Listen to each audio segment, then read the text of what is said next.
Hi, everybody. Welcome to another episode of the ACSS News broadcast. We're trying to make sense for you of the latest news on sanctions against Russia, and we'll guide you through what's happening in the world of sanctions against Russia and what it means for your business. My name is Saskia Rietbroek, and I'm the Executive Director of the Association of Certified Sanction Specialists, or ACSS. Please visit our website at sanctionsassociation.org. In this broadcast, we will highlight some of the latest sanctions developments resulting from the ongoing conflict involving the Ukraine. And in particularly, we're going to be focusing on some new sanctions that were issued by the United States yesterday. So, new sanctions in the US, not an executive order, but in this case, Treasury designated several financial institutions and some other entities and people who were involved in sanctions evasion. And I would like to focus on one designation in particular, and this is that OFAC designated a Russian bank, another one.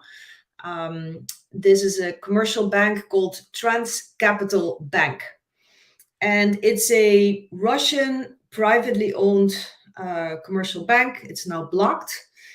And what did this services to several other banks in Asia, including in China and the Middle East? No country was mentioned particularly, and suggested options to evade international sanctions.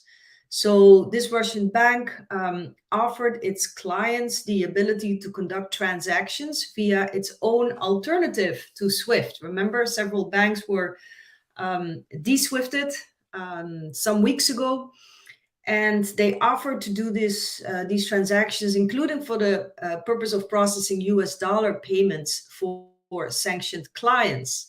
So this was all in the OFAC press release. The bank also sought to create a so-called settlement hub in Asia. Again, no country was specifically mentioned here, to process these transactions without the involvement of US or European banks in the clearing process. TKB is being designated under Executive Order 14024, and its subsidiaries, including Invest Trade Bank, were also designated. All entities owned 50% or more, directly or indirectly, by this bank were also blocked, even if they're not identified by OFAC. Is there a general license? Yes, there is a wind-down general license for 1 month until May 20th. And there's also another general license to continue for 6 months, so a little longer, certain transactions that were related to humanitarian transactions with Afghanistan. Okay, so that was another general license. So when I read these things, right, so you have this Russian bank that was setting up some sort of hub, working with Asian and Middle Eastern bank to evade sanctions, I think, well, what will happen? So this Russian bank is now placed on the list, but what happens to the other bank? And this is where the topic of the minefield of secondary sanctions comes to mind. There is a possibility, right, that there will be at some point the US will use secondary sanctions to put pressure on China, India, the UAE to not do business with Russia. So for those of you who don't know what primary versus secondary sanctions are, just to explain it briefly, primary sanctions are normal sanctions, right? These are the sanctions that restrict entities in the country that is imposing the sanctions from engaging in certain transactions with the sanctioned entity. Secondary sanctions, on the other hand, apply to entities or individuals in other countries that did not impose the sanctions, right? So if you look at an example, China or India, two countries that so far have not imposed sanctions on Russia. So if you are a Chinese company or an India company and you are doing business with Russia, They can't, because the US sanctions and the EU sanctions don't apply to them, right? Assuming that they're not using US or EU currency. So they can work with Russian banks like TKB or Sberbank to process payments, as long as they don't use the euro or the US dollar, and there is no other nexus to US or to the United States. But if the US were to use secondary sanctions, they could prevent the Chinese or the Indian companies for doing business with these customers or suppliers in Russia, because secondary sanctions really threaten foreign businesses of being placed on the sanctions list themselves if they do things that US companies cannot do. And that is devastating, of course, because if you are placed on the list yourself, it denies you access to all kinds of financial services around the world. It would be a very far-going measure, and it's not used frequently because of the extraterritorial effect. These secondary sanctions are very controversial. Have they been used in the past? Yes, they have been used in the past, particularly to target foreign companies that were doing business with Iran, North Korea, or Venezuela. So is the US planning on using secondary sanctions, right, against financial institutions or other companies that are still doing business with Russia? There were some press reports, I looked this up, last month, late March. There were some indications in the press that they may be thinking about it. There was an article in the Washington Post on March 24, where the Biden administration said it was considering more aggressive use of secondary sanctions, but it's nothing is sure yet.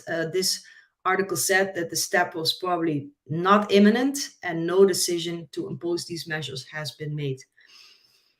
What else? There was also a press briefing a day later, around the same time, March 25, aboard Air Force One, so the airplane of the US president, where US National Security Advisor Jake Sullivan got a question from the reporter asking if the Biden administration is preparing to use secondary sanctions on third parties who might be violating US sanctions. And he replied that yes, we have a number of tools to ensure compliance, and one of those tools is the designation of individuals or entities in third-party jurisdictions who are not complying with US sanctions or who are undertaking systematic efforts to weaken or evade them.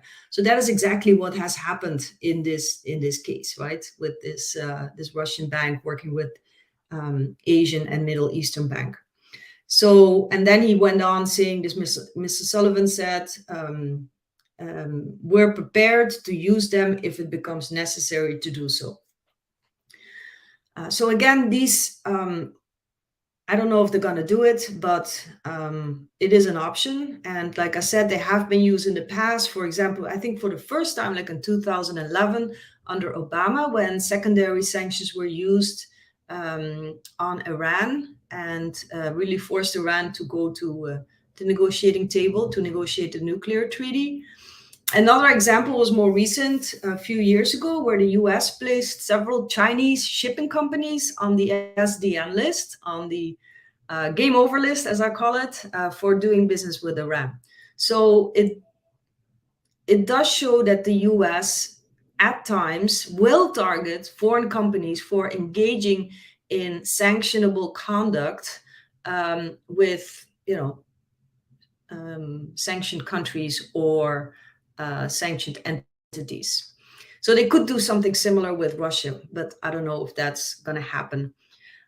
Interestingly, I want to mention a draft legislation that was introduced a few months ago in US Congress. It's called the Never Yielding Europe's Territory Act.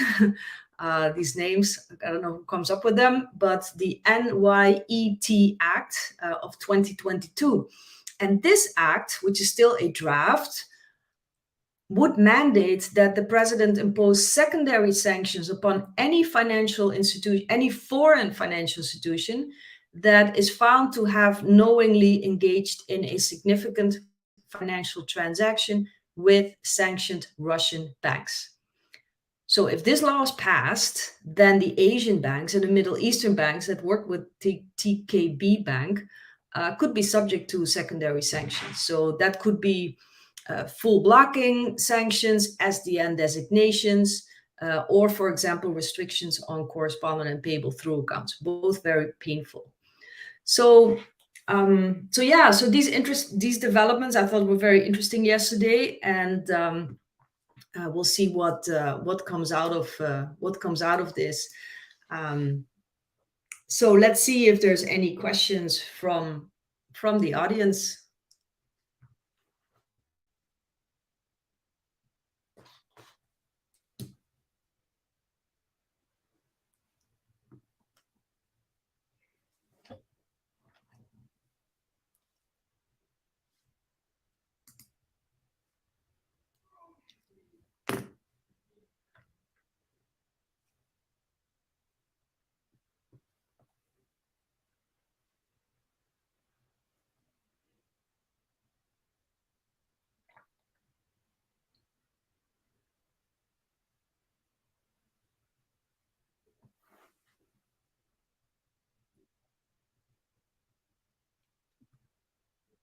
All right, seems that I don't see any questions coming in at the moment.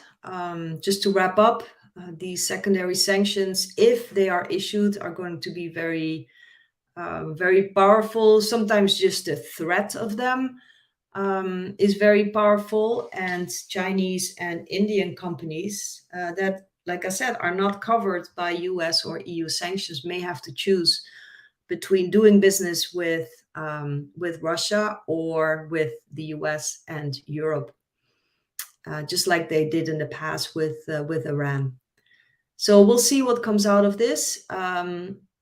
Looking forward to next week. I'm actually going to be traveling to New York. It's been a long time, so looking forward to that. And I'll be back with you on Tuesday for the next broadcast. Have a great rest of your day, and see you then on Tuesday. Thank you.